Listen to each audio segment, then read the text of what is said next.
everybody, and welcome along to the history program with me, Tony Browne, brought to you by the Limerick Historical Society. And I just want to tell you again that if you want to get in touch with us, just click on their media TV and you'll be able to find us. This program, of course, isn't live. It's a pity we're not live, but you'll find us anywhere at some time on the machine. If you can see us now tonight, as usual, I have Tom Donovan with me. Tom, you're welcome along. Good night, Tony. And tonight we kind of recruited another kind of a suspect in Hiram Wood. Hiram, you're welcome to the program. I'm glad you called me just a suspect. I'm not convicted yet anyway. Anyway, you know Tom Donovan anyway, Hiram. You indeed, yeah. How you? Tom before, yeah. Anyway, tonight, a few weeks ago, I think it was back in the beginning of January, myself and Tom, you remember Tom, we did discuss this book on the Quakers, and which you wrote, Hiram. But I should tell people out there anyway, it's a lovely book. If I could hold, we did a program on it in January. You can see it there. Look, Quakers in Limerick, 1655 to 1900, by Hiram Wood. We spoke about the Quakers and that, and about the I suppose how they came to Limerick and that. So first of all, Hiram, just to ask you, and Tom, you can butt in if you want. Yeah. Hiram, first of all, why did you get involved with Quakers? Well, if you look at the census of 1901, my grandfather and my grandfather came to Limerick, and were listed in the 1901 census as Quakers. So my grandfather and my father is listed as a Quaker in the census as well, also in the 1911 census. So that's my connection with it.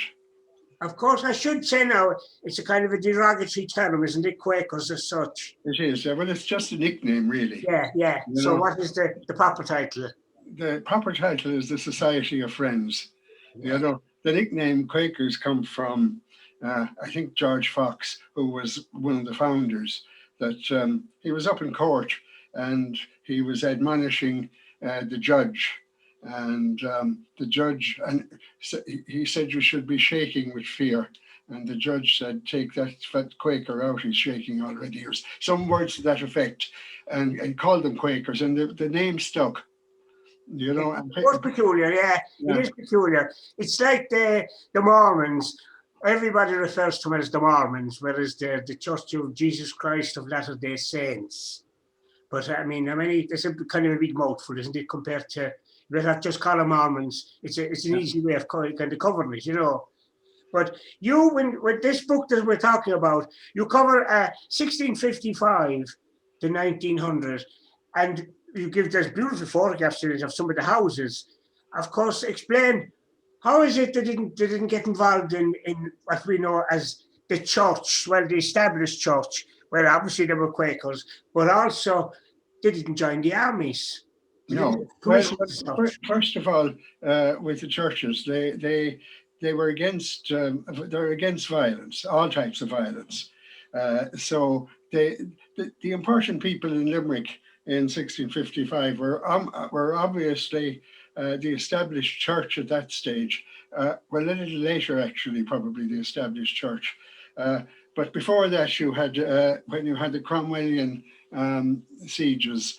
The Cromwellians appointed a minister in Limerick, a fellow called Claudius Gilbert, and he hated the Quakers, but the Quakers were trying to undermine the Cromwellian army in Limerick. They were making converts in the army, and that is what the whole thing of violence originated there, you know. But by the time that Charles II came to the throne, there was a revolution or a rising with a group called the Fifth Monarchy Men in London in 1661. And they wanted to overthrow, of course, Charles II, and wanted to reinstate the Cromwellian army. Now the Quakers, Charles II says the Quakers were involved in that rebellion, and it was generally thought they were. they denied it, and they issued a statement called the Peace Testimony, that they never take up arms. And that's the origin of the Peace Testimony, of not taking up arms. Also, of course, they were against paid clergy. So the two strong people in Limerick, the strong groups in Limerick, were the established church in the 1660s and the army. And the Quakers were in conflict with both of those, because the established church were taking up tithes, particularly from Quakers.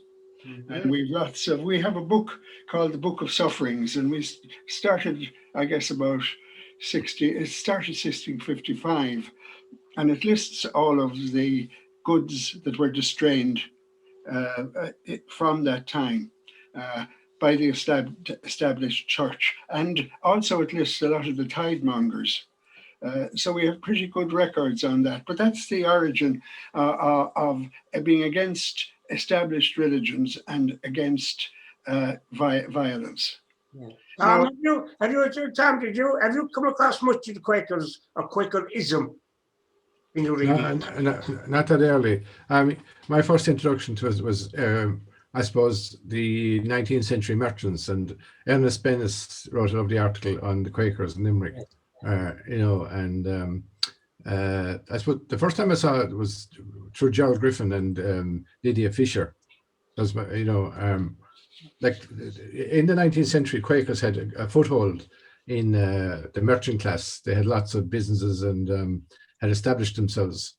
So it's a bit like the Catholic Church. The Catholic Church were late in establishing themselves through the penal laws, and the Quakers suffered because of restrictions as well. But as the restrictions were eased, both the Catholic Church and the Quakers began to establish themselves. Although the Quakers were much more industrious. It's a very attractive religion. And I just like to ask Hiram, did you grow up a Quaker, or did you attend services? No, my mother was a Catholic. My father became a Baptist. Oh. So we were involved with the Baptist church and with the Catholic church. Yeah. But I always had an interest in the Quakers because of the family connection. Yeah. And about 40 or I suppose it's more than 40 years ago, I actually became a member. Yeah. So. And what does that involve? I mean, how do you join up, like? Yeah. Well, normally people join if somebody comes to a meeting. Yeah. They can attend a meeting. We don't ask them to join. Mm.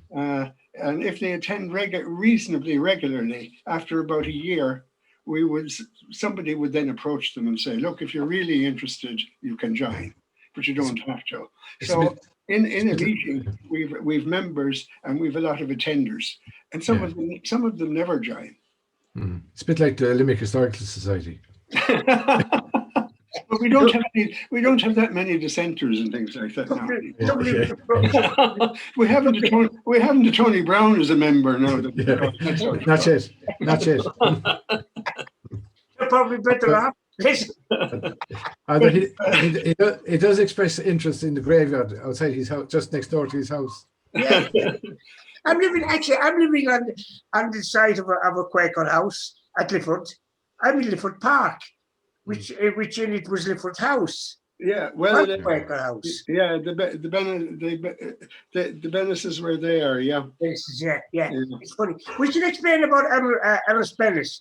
Bennis has had a shop in O'Connell Street, which is now number 30, I think it was. Well, that's much later. Oh, yeah. The Bennises first occur, we come across them in 1633 in Killaloe Diocese, and Mitchell Bennis, he's in Limerick in 1720, he was married in 1745, and he formed a business in Limerick. His son William and Mary Bennis, they had the mill at Kilcornan, You probably know that in County Clare. Yeah, yeah. And what happened with them was he has come into Limerick every Friday evening to collect the wages for the mill workers. And he was attacked probably by the white boys, and he was badly injured.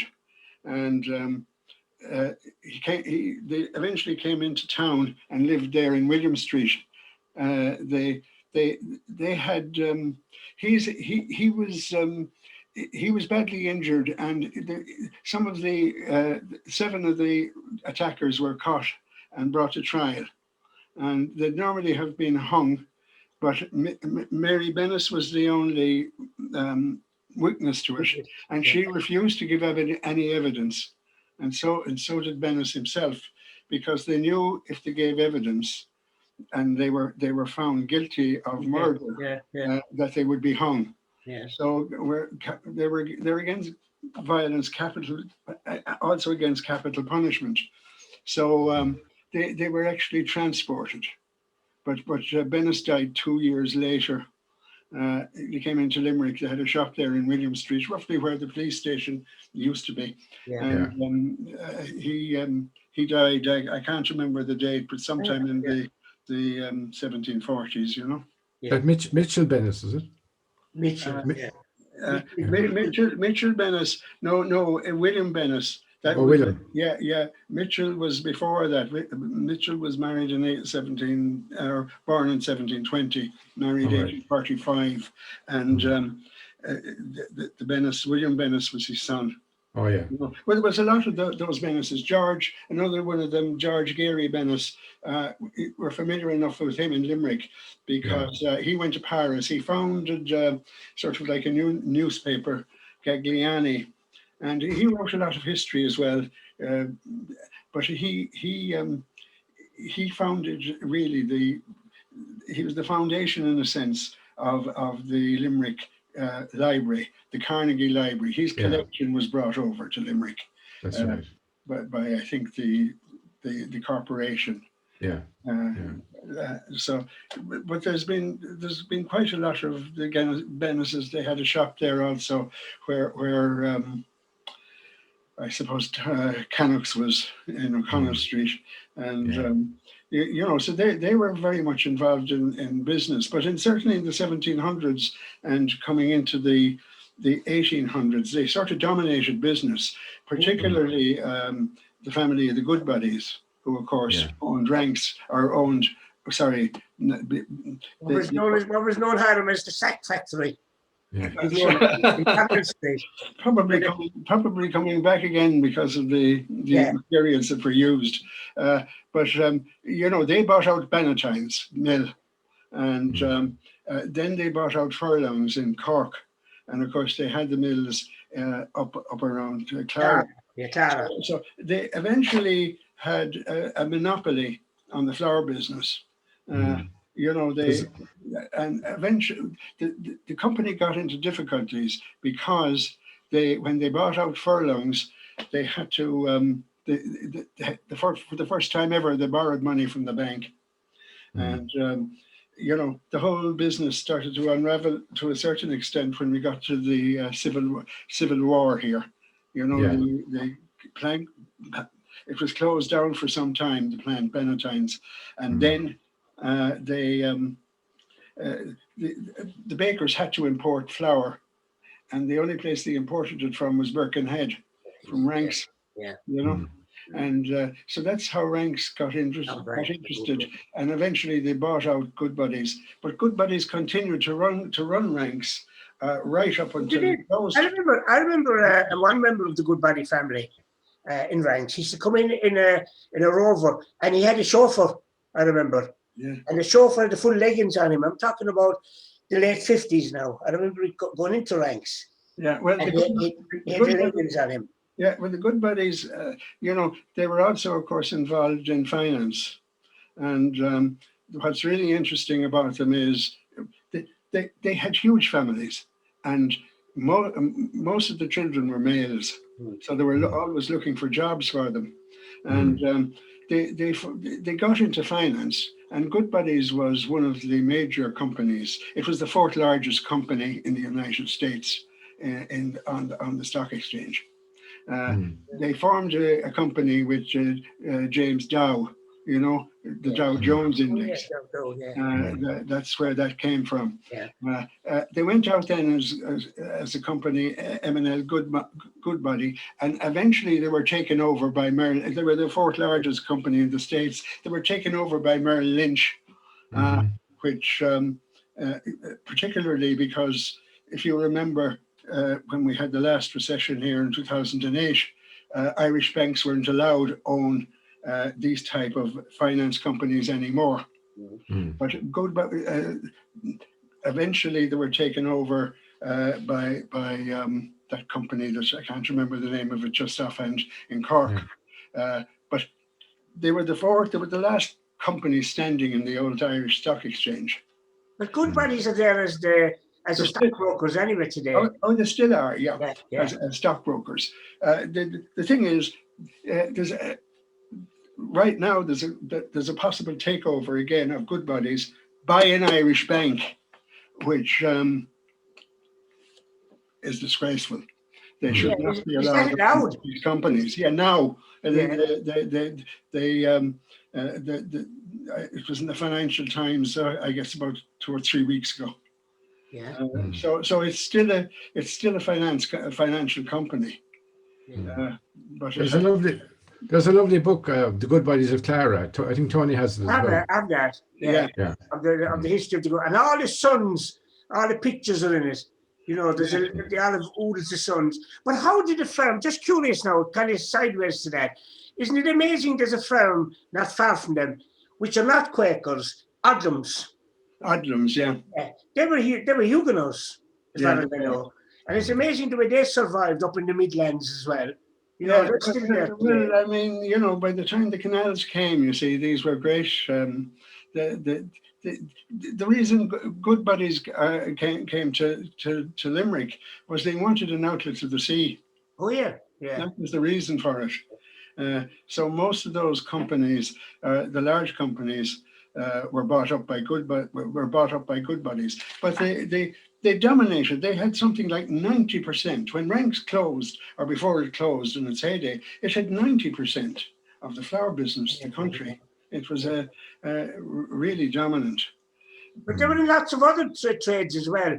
They were in the, let's call it the ironmongery trade with Newsom's, and you know, you forget about these firms. Abel, the man in Rutland Street.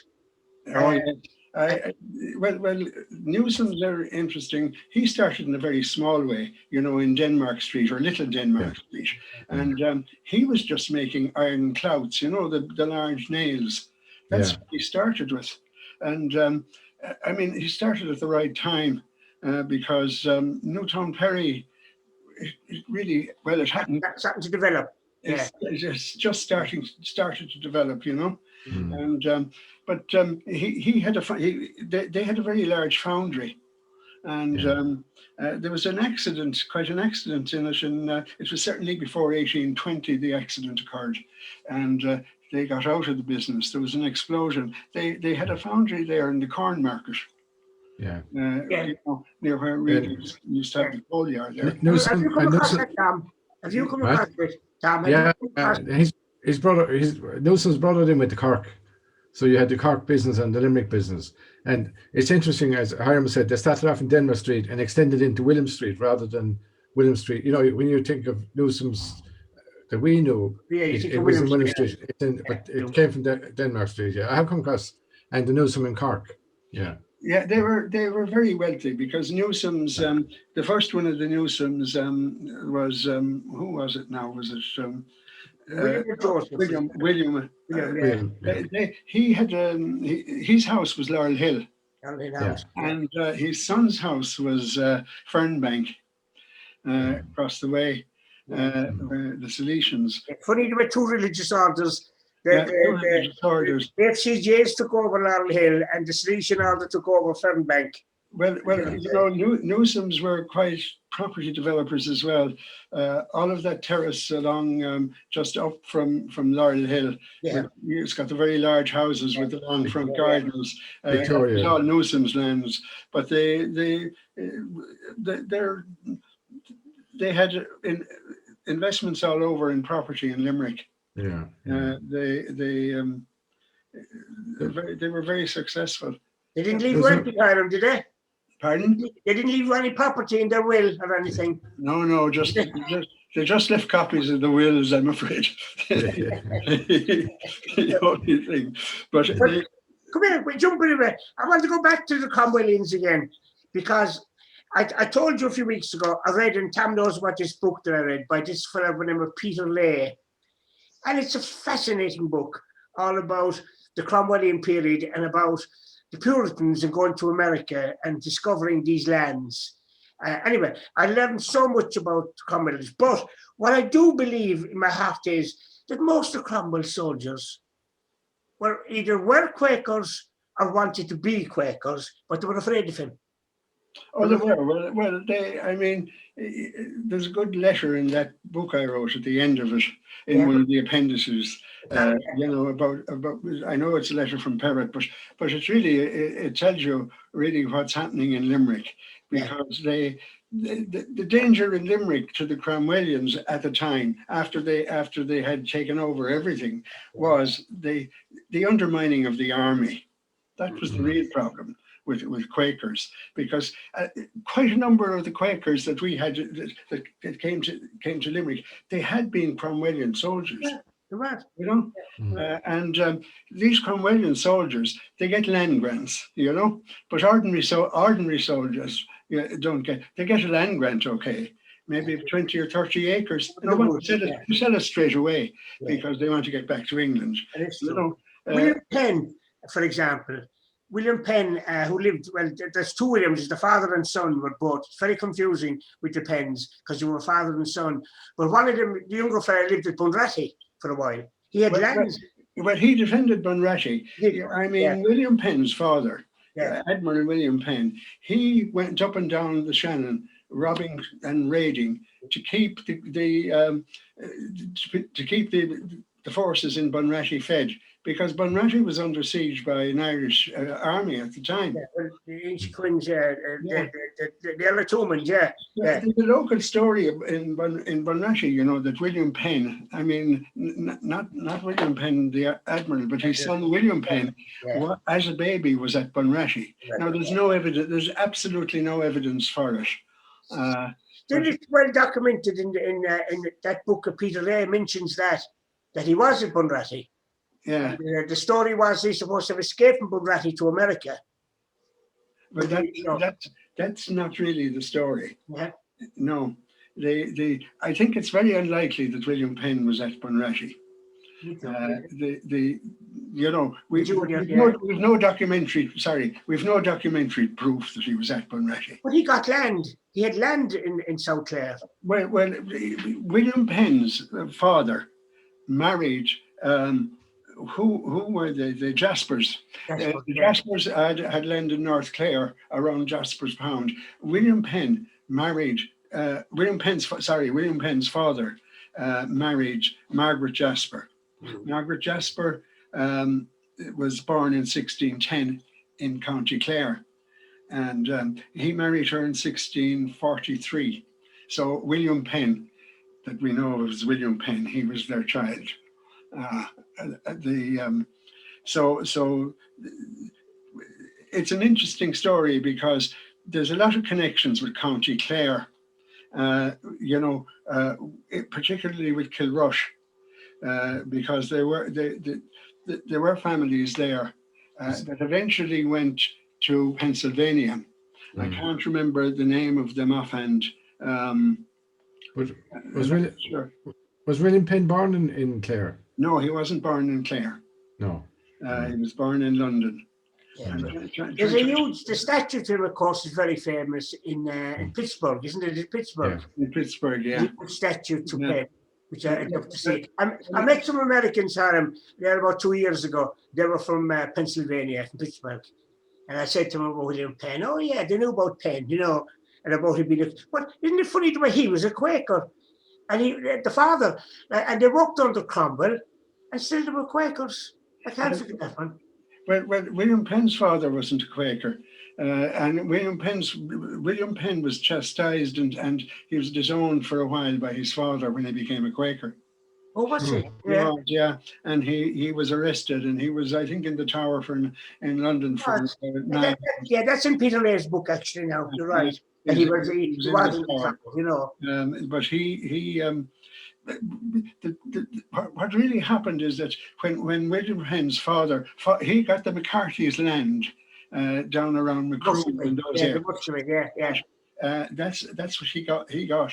But when Charles II came to the throne, he regranted the land to the McCarthys and threw the Penns out.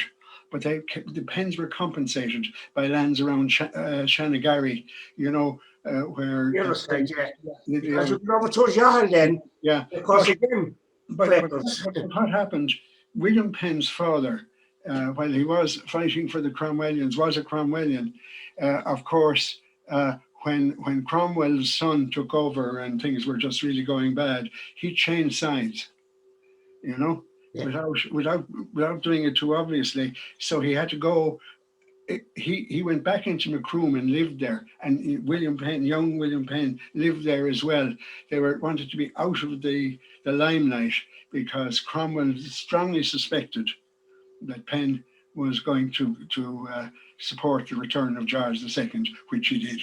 Yeah, he did. Tom, have you come across much of William Penn? Pardon? No, Tom, have you? No, I've seen a map where he went up, showing where he gone up and down the Shannon to Bunratty, but no, I wouldn't. And he was around the time of I think he might be around the time of the siege of Glencastle, William Penn. But no, what I was interested there, I know I'm going off now. I remember the night you brought us to the meeting house, Hiram, and you showed us the records. Your fascinating records of the Quakers. Can you just give a brief outline of them? What records you have? Well, we have the records of the meetings. We have all of the records, certainly from the 1670s. Now, the Limerick men's meetings are, I think, from about 1730. But before that, we have other records, because the Limerick records I'm talking about the Quaker records, we have births of 1623 before the Quakers were formed. These were people that became Quakers later, or the kings. So it's I mean, really sort of 1652 is the date where they say, or 1642, where they might be formed, you know? But it's slightly in doubt. But we do have the records, say from we have some of the Limerick records from the 1600s. You know, we have some of the books that the Peases had, who had the mill there near Six Mile Bridge, the oil mills. We have two of their books, and we have some of their papers. So we have in Ireland, I guess we have from 1670 all of the minutes of the meetings, all of the details of the tithes that were taken. All of the details of the marriages and the deaths, the burials. We have all of that information. In fact, Jackie Hayes, who is the archivist in Limerick, I was talking to Jackie quite. I can't remember. Maybe it's 10 years ago. I got the records, or she got the records, I should say. Quaker, just the Limerick Quaker records, put on the Limerick Corporation website. They're available there, all of the Limerick records. But particularly the records of the famine and all of the correspondence. Now we did publish a book in 1852, just when officially the famine ended.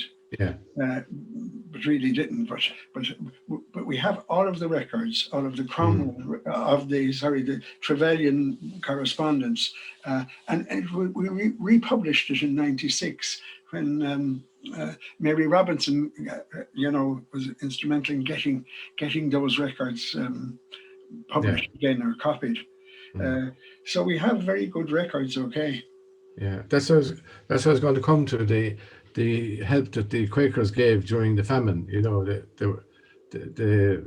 did a lot more than the government in some areas. Well, they did. They you know, people said that Trevelyan was out of touch, but that's not really. Well, I'm sorry, I'm not 100% sure, but we would say that's not really true, because I mean, Trevelyan, one of his I can't remember, is it the 6th baronet or not, is buried in Limerick, in St. Munchin's churchyard. He's got a big mausoleum there. Who is? Was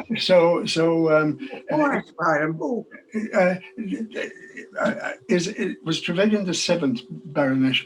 If he's the 7th, the fellow who was the 6th baronet is buried in Limerick. He was living in Limerick, and he lived with his wife. It's if you go into St. Munchin's churchyard and just go up and then turn left, you're bound to see it, because it's a big mausoleum. Yeah, a lot of years I've been in and out. Yeah. So the idea that she didn't know anything about Ireland, not quite true. I think he was very much influenced by Malthus in the idea, you know, and also, I mean, he was in government at a time when everything was the laissez-faire idea. You know. Just side to that now, was kind of getting away from it, but there's a relative of Trevelyan's, his great granddaughter. He's a reporter now. She's often been on reporting from America, I think for the BBC, because I saw her name coming up on the screen. It's a very unusual name. And I've heard since that she is a relative of Trevelyan. I can't think of her first name, but she's Trevelyan, reporting for I think it's BBC she's reporting for. From the time of the Trump takeover and all that there in January, that she's Trevelyan and she's related to him. She'd be interesting to talk to now. But she's written a book that says that he wasn't as bad as they make out. But I mean, the head of the government was Lord John Russell, not Trevelyan. But Trevelyan was he was also influenced by public opinion in England, which really was very, very negative towards helping in the famine. Yeah. Well, the recent program on the famine that Liam Neeson, you know, I thought was very balanced. Tony and I spoke about it, and they brought out that there's more the policy that kind of, you know, the British taxpayers weren't going to fund the famine, you know, and that's why, you know, a lot of this social media thing about Holocaust and deliberately allowing the Irish to starve wasn't true, because in Scotland there was a famine as well at the same time, you know. And as a matter of fact, the guy in Limerick with the famous name Richard Pine Coffin was moved to Scotland because Scotland got so bad that it got worse than Ireland, and they moved him. There was a huge amount of deaths in the Highlands in Scotland. So I mean, it's a complicated, you know, like. But the Quakers did a lot to relieve the impoverished, the really poor. Yeah, they had connections in America, you know. Yeah. But also they were well organized, because we had the famine, I think, in 1833, if I'm not mistaken. That they were involved in. So they had experience of dealing with it. And they formed the relief committee in Dublin, and then they formed these relief committees, you know, and the Limerick Relief Committee was dealing with Limerick, County Clare, South Galway, and two baronies in North Kerry, and 3 baronies in Tipperary. So it was a huge area. But they were well able to manipulate the government too. And they even though the latter correspondence with Trevelyan and that is not so good. No. Trevelyan wanted them to come back in again sometime, I can't remember, maybe it was certainly 1848 or 49. And, you know, they said no. They offered so much money and they said no. They won't. It's much easier and much better to try and improve matters improved methods, farming methods and things like that. And I should mention, well, just for a minute, just to mention again, in case anybody tunes in and they're saying, who the hell is he talking to? Because there's nothing worse than listening to somebody saying, who's he or who's she, you know? I should say that I have with me, well, the usual, Tom Donovan is usually with me anyway, and tonight I have Hiram Wood. And Hiram has written this beautiful book on the Quakers of Limerick, which is at €20. Where is it available, Hiram, the book? It's available in O'Mahony's. It's available in the Celtic Bookshop. Celtic Bookshop, the Pat O'Brien's down in Rutland. Yeah. And we'll talk about some of the houses in a minute, but it's a beautiful book. I'll get to something on the thing properly. Yeah, you can just figure it out there. Hiram Wood, Quakers of Limerick, 1655 to 1900 by Hiram Wood. And it's a beautiful, plus there's another little booklet as well that you did before. On the graveyard. And it's a beautiful thing on the graveyard above at Ballinacurra. Near, I suppose, near Punch's Pub would be nearly more famous now than the graveyard, but it's there. And it's a fact. But didn't have too many customers in the graveyard. That was the problem. Well, everyone in the graveyard votes the same, don't they? But it's a beautiful little book, and it gives all the people that are buried there, and it's very well laid out. The book is. And it's a fascinating book. And what I like about it is the headstones. They're all what we call business people, because Quakers were reputed to be very honest in their dealings, which made them very popular. And they made a lot of money and were able to build some fabulous houses. And the areas they took in Limerick, I always tell people this, were the North Circular, the South Circular, and the Middle Road. They were kind of three areas that they pursed on, because they weren't developed at the time as we know them now, with oodles of cars going up and down. And they built some fine houses. Luckily, they nearly all survive the houses. One of the prime developers, the early developers, were the Alexanders. The three brothers. They have just utterly beautiful houses. Now, I was very glad to get into two of them, and I did took a lot of photographs inside them too. But they're absolutely stunning houses. You're doing better than me, Hiram, because... Well, I mean, I can understand people not leaving you in. I mean, I know that... There was one man promised me and he just locked out when we arrived. It's a story for another day. But anyway, we got into one house and there's no problem, But luckily enough, those three houses still survive. Luckily. They are, and they're in very good condition. Very good. She had lived in one of them. Although that one out, there's planning permission on that now to develop the house, thank God. It is not to demolish it. I was only looking at it on Thursday to develop the house. And although he changed the name of that, he did. It was called Evergreen originally, and then they changed the name of it to Kilcornan. Similarly, Tom Sheen's mother was from Kilcornan. Somebody told me that. The explanation of it, yeah. And the other one is Beach Lawn. And Bellevue. Bellevue. Bellevue is lovely houses, right? They're reputed at the back. I've never proven this, but Bennett says in his book that they were connected. They're three brothers, incidentally, we should say, that built the houses. That's right. But they're supposed to be connected at the back with a gate going from one house. They were connected. Yeah. You must remember they had much larger land when they were built. Oh, that's true. Yeah. So they had a good view of the river. Oh, that's hard to believe. There would have been no houses. There would have been no houses. We know Westfields on the other side, whereas they would have had a fabulous view of the river, looking down onto the river. Another house around there in the North Circular Road is Sykes' house. That's part of Villiers School now. Yes, yeah. That's a fantastic house. Yeah, Tivoli. Yeah. Tivoli, and that's part of the Villiers now inside. It is, yeah. The other one is what's his name's house? The mayor, what's his name? Ted Russell. Ted Russell's house. That's right, yeah. Dervoher. But that wasn't originally. It wasn't. I can't remember it. It was called something new. A fancy name, we'll call it. Yeah. And then when Shaw took it over, Alexander Shaw was the man that changed the name to Dervoher on the end of the road, because it was the end of the road. You forget the North Sector come around and finished there till Thomas Remington started developing the other side. Well, as we know, coming down from the Ardu. You see it on the old maps. Anyway, that's not here or there. But on the Mill Road, you had, of course, Abel's house, Riverview. Oh, yes. The one with he was fond of looking up at the stars at night. He was, that's right. Yeah. He was a very successful businessman, he had a lot of contracts in Limerick for the covers over, the covers, the shore covers, Yeah, shore covers. Yeah, some of them still survive, but he had a patent on cooking stoves, huge, really important ones. They went all over the country. He had this fantastic business.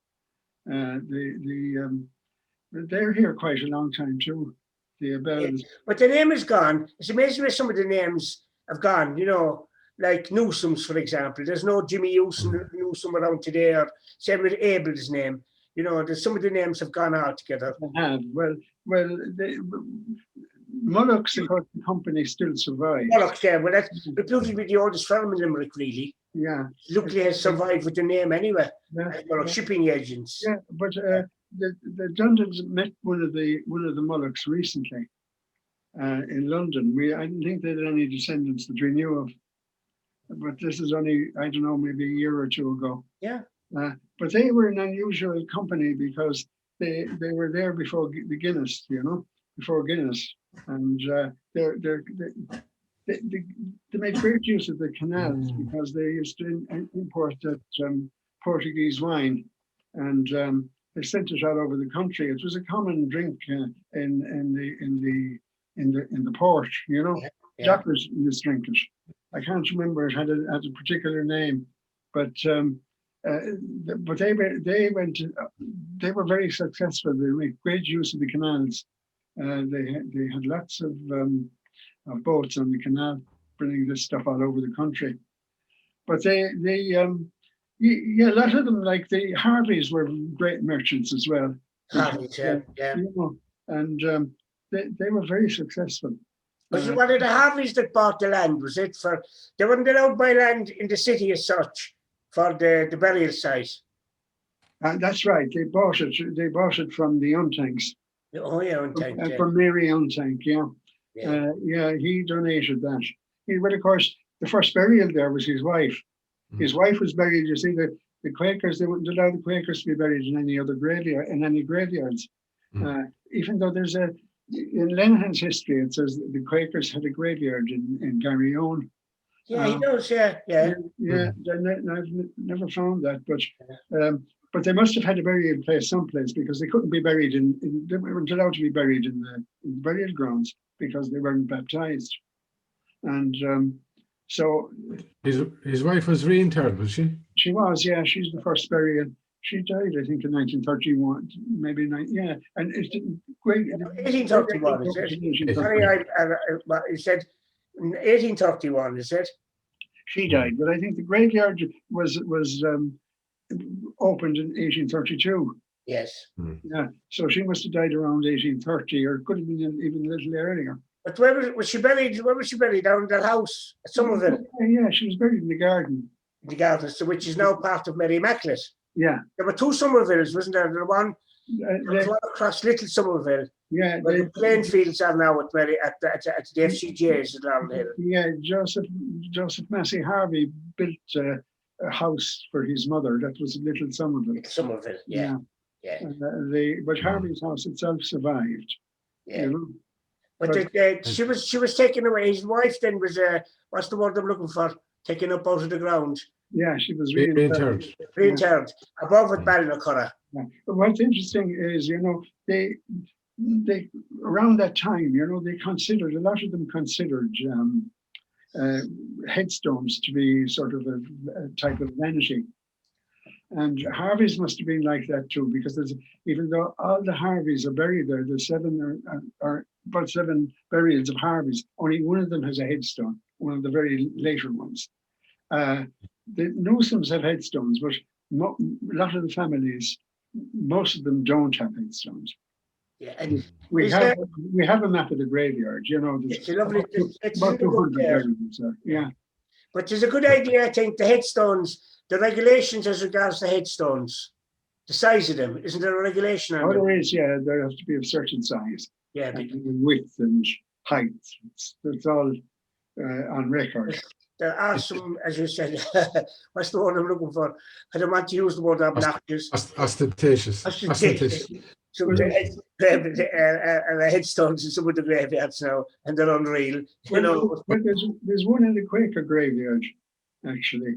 It was one of the Sykes. is that the flat one? That's the fact one, yeah. Flat one, yeah. I think it was the Mullocks. You see, Mrs. Sykes was a Quaker, and she left and went to Dublin, and she was related to the Mullocks, but she wanted to be buried in the Quaker graveyard in Limerick, but she wasn't a member, so they said no, she can't be buried there, but she was anyway. But the son died, and he was. Sorry, Mrs. Sykes. She was buried there, okay, but we couldn't find, for one of the Sykeses, we couldn't find any records in Dublin or here of the burial, which is most unusual. But one of the sons died, and they wanted him buried in the graveyard here in Limerick, and they said no, he wasn't a member. But it was brought down on the late mail train. And the story is the Mullocks had some of the dockers hoisted over the wall at night. So when the Quakers came in after their meeting, because the meeting house then was in Cecil Street.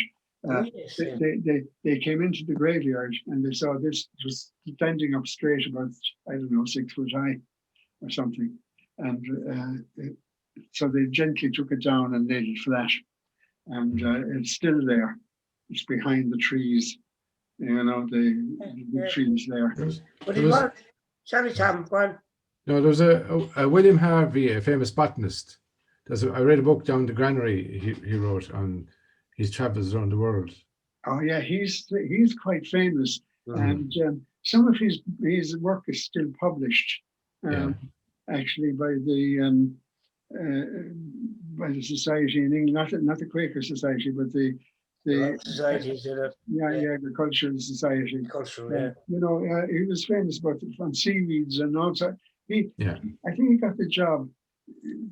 He got the job slightly by accident because himself and his brother were sent out to South Africa. That's where he started, and the son died on the way, but the paperwork was wrong. The job was in the brother's name by accident. Oh, you know, and but when they got to Cape Town anyway, he was given the job. It's long time since I read his book, but I think he used to holiday on the west coast of Clare and started looking at algae and seaweed down there. That's right. That's where he got his interest in the. And then went around the world. But as you say, the Royal Botanical Society and all that publishes his work. But he's like, there should be something done with him. Actually, Angus Mitchell was supposed to do an article for the Olympic Journal, and he has a lot of material gathered on him. So we might do it this year if I can give out to him. But no, he's very interesting. I can give you a book on it because the Royal Horticultural Society issued a book. Just give me 1 minute, just recently. Yeah. What do you have to start in, Tom Donovan? What? What do you have to start in? Books. That makes it interesting. I should tell people while we're waiting there that we're on. You can get us if you want to see this on Lair Media TV. I'll put us into YouTube and you'll find Lair Media and you'll find some of the programs. And we hope to get them up on the Limerick Historical Society website. Sorry, Sam? The website, yeah. On the website, yeah. If we got them up on that as well, people will be able to Well, access I will email members with the links as well when I get them. be handy to get them up, you know. Yeah. And we're talking to Hiram Wood about his book on Limerick. Okay, I can't find it at the moment, but I can drop it into you, Tony. And if somebody is writing an article, this is a very, very recent. That's usually my excuse, Hiram. When somebody wants a book, I say I can't find it at the moment. You know, listen, you gave me a good idea there a while ago about the coffin being put over the wall. I wonder would my wife do that with me, put me over the wall to the Quakers' graveyard. Larry, this is this place now. It isn't that exclusive, but there are certain conditions attached to it, and people that we know, that should or shouldn't be buried there. We'd have a list of those. I'll have to see if their name is on it, Tony. I don't mind being buried there now. It's like the old marriage proposal. How would you like to be buried with my coat? But I remember you and Kay Maloney had all the records. There was a genealogical conference down in the church there on Connell Street, and you were showing off the various Quaker records, and I think you won the record for the furthest back records. Most records were back to 1850, but you and Kay had records going back to, as you said there, to the 1600s, which is unique, you know. Yeah. But the meeting houses, can you just give us a background? You know, like they're in Ballinacurra now, and you mentioned Cecil Street. Yeah. Where was the first one? The first one was in Kay Lane. It came on to George's Quay, part of it. Yeah. We think it was, not we think, we know it was 3 houses that were bought and turned into a meeting house. Yeah. And but the entrance couldn't be in George's in George's Quay where it should have been, because it would have been an affront to the government to have it there. So it was an entrance right at the back. You know, it was. That's gone. They're demolished, those houses. Yeah. I think I have a photograph of it. I think in the book.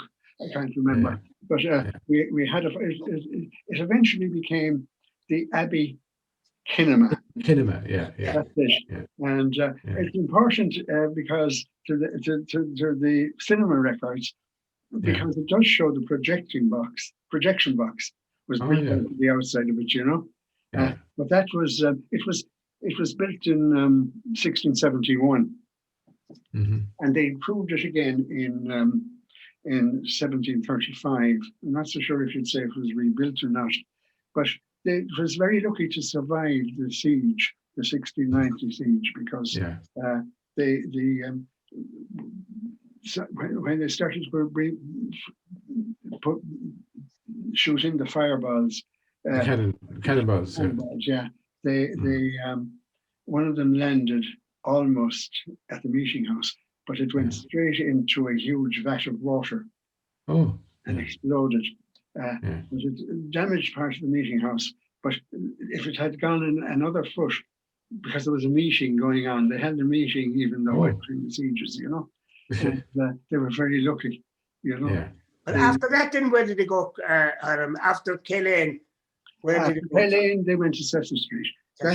They bought the land in sometime about 1804, or maybe a little earlier, and it's sort of 1806 or 7 it opened, you know. But they were holding meetings there anyway. We have the accounts book and all of that, and how they collect their money, you know. Now most people in refer to that now as the Red Cross Hall. That's right. But the Red Cross had a big cross on the outside going in, and it's in a deplorable condition now. It's a pity that the local authority doesn't do something with it. Well, we always had the right to meet there.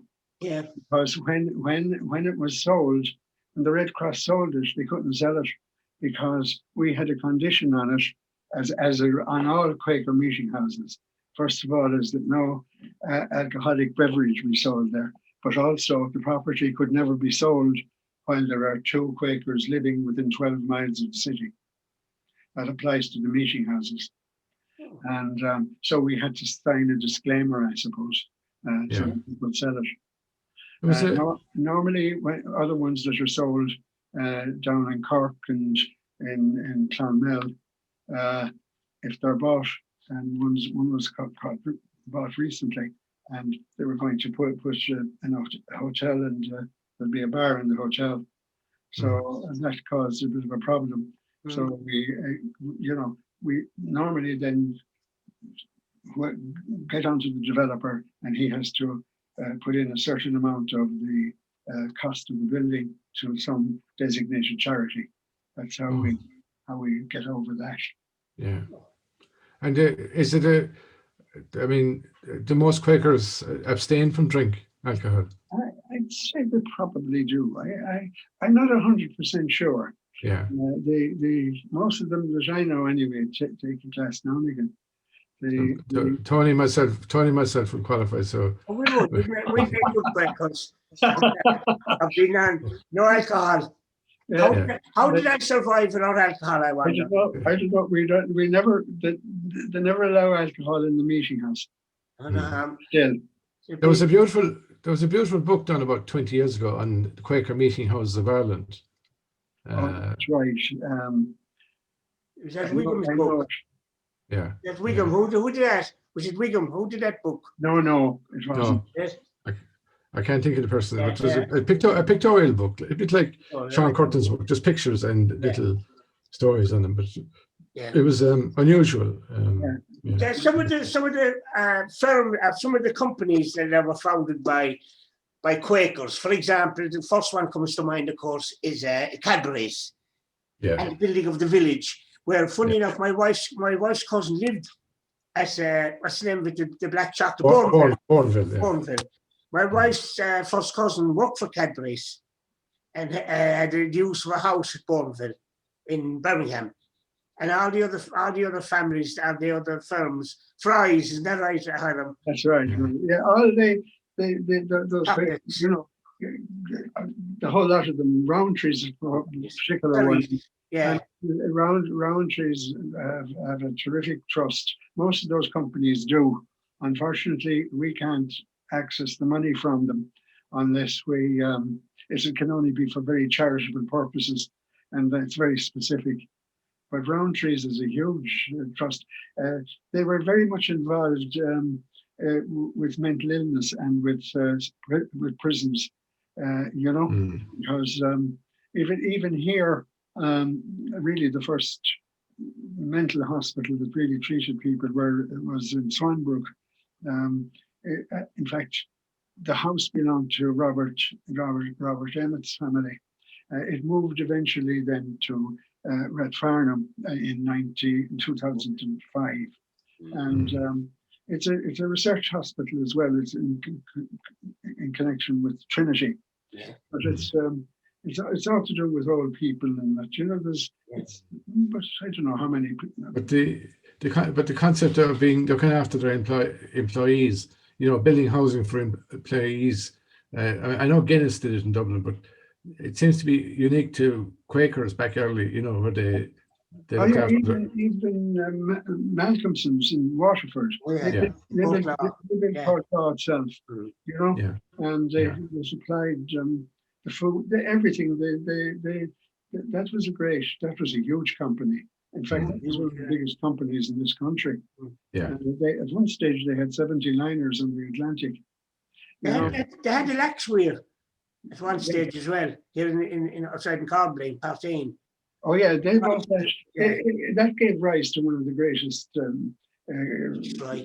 big problems, Yeah, and it went to court, and I don't know how many years it lasted. It eventually ended up in the House of Lords anyway, Yeah. But they had, but they were very interested, and they did a lot of the railways, the Limerick to Killaloe onwards, They were very, very wealthy. They weren't coal merchants, but they had coal mines in the Ruhr Valley. And a lot of very Irish famous people like Dargan, the guy with he worked for them and worked with them. They had an international company. Yeah, I found a man told me a few years ago down in Portlaw, where it looks like it's true. He said the village of Portlaw is shaped into a hand, that the centre of the village is the palm of the hand, and there are 5 streets coming into it, as in the hand shape. 5, and I was down there and looking, and there are 5 streets coming into the centre. Is that by design, Tony, or by accident? Well, he said it was by design, by the Malcolms. Yeah. Because they had some lovely houses. Luckily, they survived in the area. One of them now is kind of it's for some wayward children. One house is now, I think that's Woodlock, and there's another. I think there are 3 big houses that they had in the Portlaw area that they had. There might have been more, but I know of 3 anyway. But Woodlock is one anyway. I know. And there's a famous historian, ep. Malcolms. You often see him on television. He's up in the north of Ireland, but he may not be. Yeah. Malcolmson, yeah. Are there any Malcolmsons around, Hiram? There must be in Waterford, I'd say, yeah. Yeah, there must be, because there was such a big family. Although, like that, other families have disappeared. Goodbodies are still there. I'm sure you're familiar with Bob Goodbody, or Robert Goodbody. I know Bob, and I met him a few times over the years, and he's a lot of publications on Quakers, mainly from the 6 counties and that general area. There's a lovely book on the famine relief. He did a book on the famine relief, the Quaker famine relief. That's Rob. Yeah. I met him a few times, you know. We still have Goodbodies as members of the meeting, the Limerick meeting. Right. Sorry. We still have Goodbodies are members of the Limerick meeting. Is that? Yeah. I didn't know that now. Because I remember there was some of them living out near Nina. There was some of the Goodbodies living near Nina. One of them died a few years ago. I should still have his death notice. I know what that is at least, the death notice. Because they're well documented in a book called Irish Family Records, Irish Family Records. And there's pages and pages of the Goodbodies. Because you forget the houses they had. I mean, they had a house, Woodsdown, which is commonly referred to as Woodstown, but it really should be Woodsdown, out in Lisnagoy, which is the daughter of Charity's house. That's a very nice house. Yeah, and they had down on the Westbourne on the Long Avenue going down. They had across from that, they had Richmond, which is divided in two families. But Mary Immaculate have bought that now, have that, and what they're going to do with it. But there's so many houses they had in the Limerick area. The Catholic bishop's house. Kilmoyle. Yeah, but that was look what happened to that. Yeah. Being just left there, you say, unfortunately. But anyway, but there's some lovely houses around. Just on the meetings, Hiram, you know, like in the Catholic Church, they claim to have so many members, but the people who go to Mass, like, how many members would attend meetings, like percentage-wise? I suppose Limerick, let me see, this would be 20 or 30%. It depends. Some people still, well, not some people, but people still have the idea of meeting in their own homes.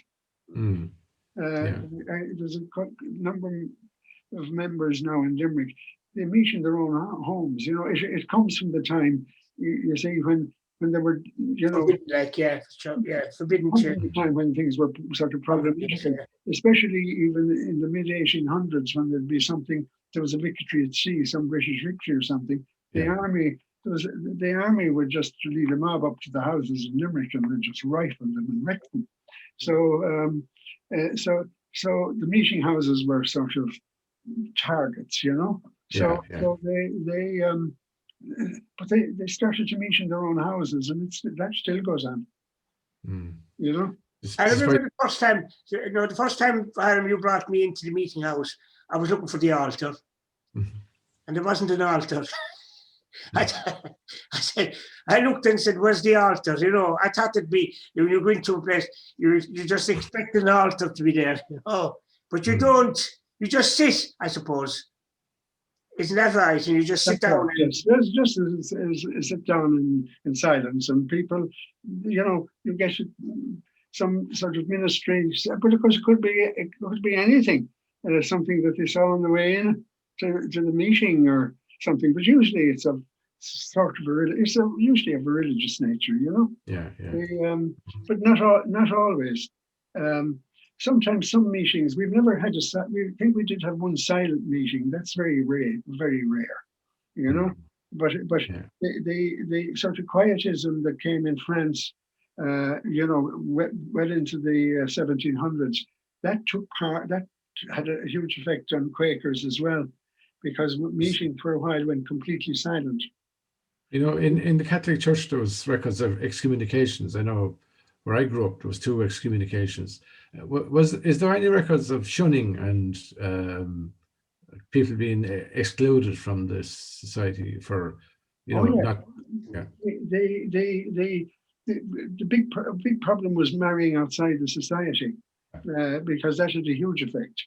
And so in the early days, up to the 1700s anyway, you'd be disowned, essentially. Now, that didn't mean that you couldn't come to meeting.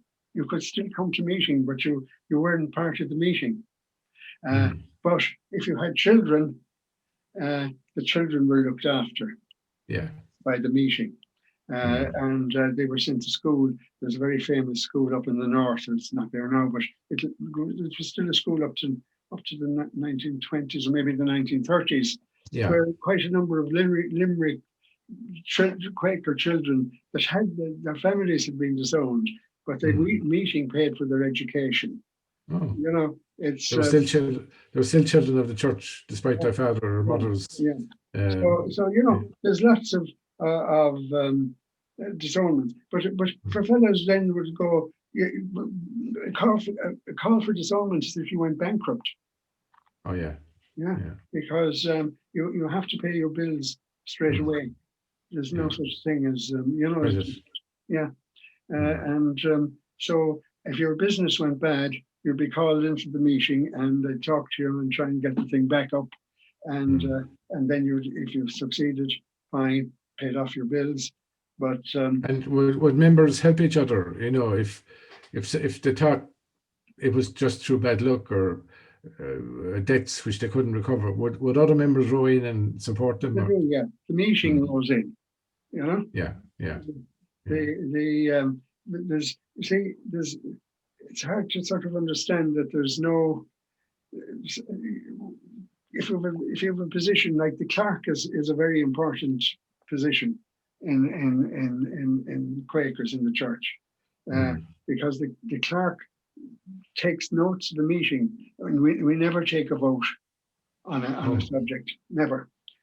If you get brought in something and want to discussed, and then somebody says that we should all vote on that, no, we don't. So take a vote. Somebody then objects to it. We make a note of the objection and we continue the discussion.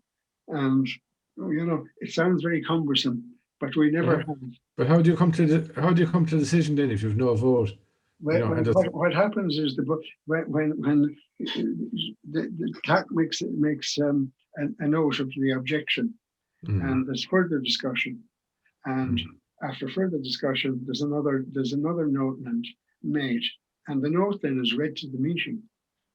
And if the person who made the objection says this is okay, then the meeting, the note is left.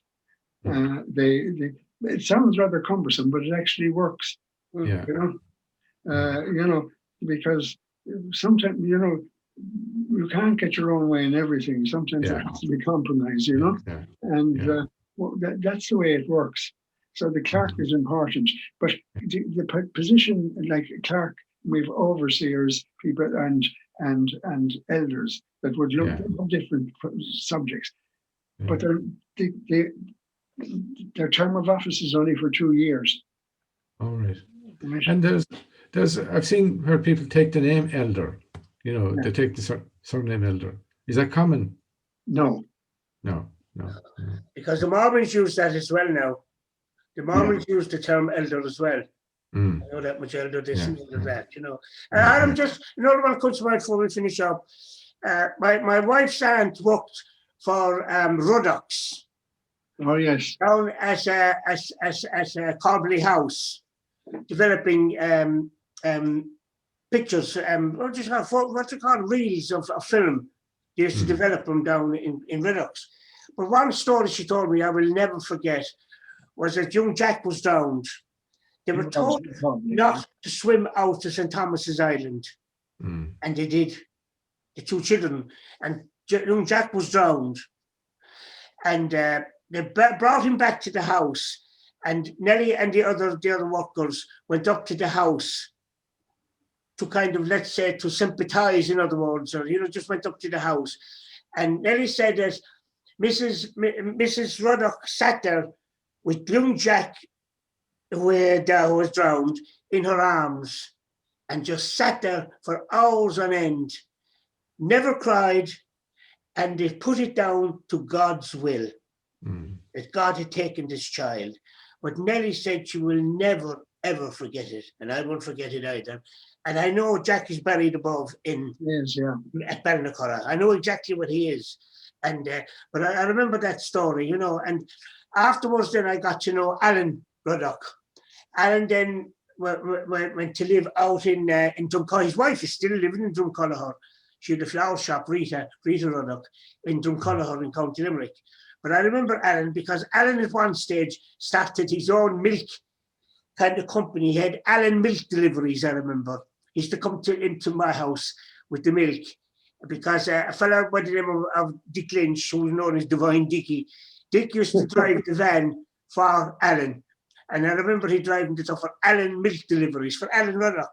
But Alan did give it all up, and he became a bus driver, and he went out to Drumcolor to live, But he's one of those Ruddocks that came out of Corbally House, But young Jack was drowned. It was a terrible story, the way he should have done what he was told, and he thought he could swim from the shoreline at Corbally to St. Thomas's Island.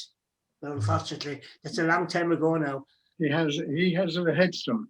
Yes, I know what it is. Yeah, I know what up near the tree at the back. Yeah, I know what it is. You were asking a moment ago, how many people come to meeting.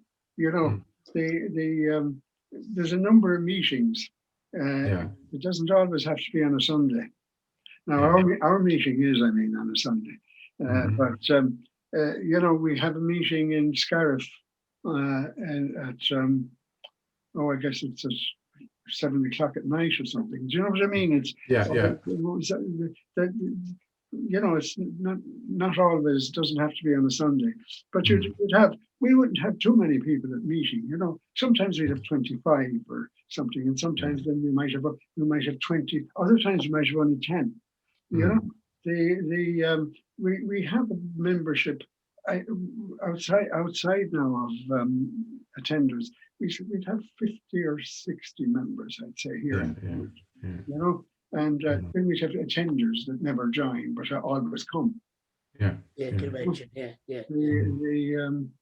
But people come in. Occasionally, we'd have a request. We're there, it's quite a few years now, to have a mass at the meeting house. And you have to be careful of that because people might be having a dispute with the parish priest or something. You want to be careful, And so occasionally we have, and we're covered for insurance for a thing like that. But we have to have 3 Quakers at the mass. Oh, so don't take over, is it? Take over, yeah. A coup. Yeah. Listen, we're coming to the end, and just before again, I would tell people they should buy the book anyway. And it is a beautiful book, and there's some lovely pictures in it of the houses, Quaker houses, and there's small little pictures as well. I see here your Plassey Mill in it, and there is a photograph of some of the house, and you have the ruins over here at Castleconnan, because there must be oodles of other Quakers around we'll never hear about, like we never even got time to discuss the oil mill at Ballantyre, which was owned by, most people know that now as Roach Kelly's house. That's right, yes. But that was Sykes, and there's a soap factory, because I was there on an outing a few years ago with, I can't give his name now, but what's his name, Tom, above in Jamaica above in the 6 Mile Bridge. Oh, Michael McNamara. He did an outing, he brought us in there, and he was explaining all about the soap factory that was inside it, Ballantyre. That's right, yeah. It's a fascinating site, that is. Yeah, but this is covered in the book anyway, and there's a picture actually of the soap factory in the book. Anyway, the book is only €20. It costs you that now for a magazine. People are paying that for magazines, but the book is €20, and I would encourage people at all, if they're interested, to go down to Pat O'Brien's, the Celtic bookshop down in Rutland Street, or O'Mahony's, but to get a copy of the book, The Quakers of Limerick. Hiram, can I thank you for coming on tonight? That's Todd. It's a pleasure, Tony. And but they don't all say that now. It's a pleasure. Tom Donovan doesn't say that, you know. And, I'm only joking. You get sick of this after a while, you know. Anyway, not to worry. It's a pity we can't meet. Well, I think, it is, yeah. It is. I have a terrible problem anyway, that I ramble a lot when I'm talking, Well, that's so join the club. Join the club. Tell me about it. We were here last week talking about St. Bridget, and we ended up talking about what soap powder was it or something, and what was. That happens, you know. But that's good for conversation. Oh yeah. Just one point you mentioned about the oil mills. Yeah. That's a very interesting story, because Mara Roa, her husband, Cooper. Yeah, Cooper. Yeah. He was involved in the oil mills, and that oil mills, before the Peases was there, it was built in 1654.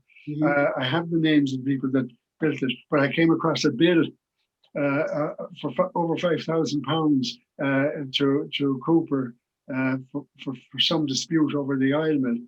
It's not quite clear, but he saved a lot of the O'Briens. People don't realise that, and kept them, saved part of their lands too. Yeah. He's an interesting and I'd say a very controversial character at the time. We only touch about him in the records. Yeah. Because he kind of disappears. He's only mentioned, of course, with the connection with Lemina and about marrying Mara Roa, and that's kind of the end of it, you know. Yeah, but his business records are I think available somewhere. Yeah, although I did meet a young fella, now come to think of it, a few years ago, through Hugh Weir. And Hugh Weir, if I'm correct, said to me that this particular young fella was a descendant of Cooper. Now, don't ask me how or why, but I'm nearly certain he said that to me a few years ago. I met him with this young fella, and he said to me, you see him there, he knew I'd be interested. He said, he's a descendant of Cooper. So whether that's true or not is a story for another day, you know. Anyway, I'm moving on. I'm freezing here with the cold. Hiram, thank you for coming on. And again, thanks to Tom for coming on. As you That's what you get for sitting beside the river. And this program will be up, we hope, tonight, and you'll get it on YouTube anyway. If you want to see, what you look like again, Hiram, you'll be able to access this. We hope from tonight about 10. I dressed for the occasion, Tom. Oh, did you? Lovely. They all did. Anyway, thanks again to you all. And, Okay. I got to cut you off now if I can find this little mouse. That's great. Oh God, I can never figure out this little mouse. I have him now. So, oh God, I don't want to know. Stay there where you are a minute. Okay. The terrible place if you were there in the morning when I turned on the computer. In the meeting for all. Leave meeting. I can never get this little mouse to stay steady. Not used to it. I'm only used to my own little laptop. You'll have to be replaced soon, I'd say. No, we need an assistant here. Leave meeting. Oh yes, I see this. Oh yeah, Hiram. Goodbye, Hiram. And oh yeah, sign in.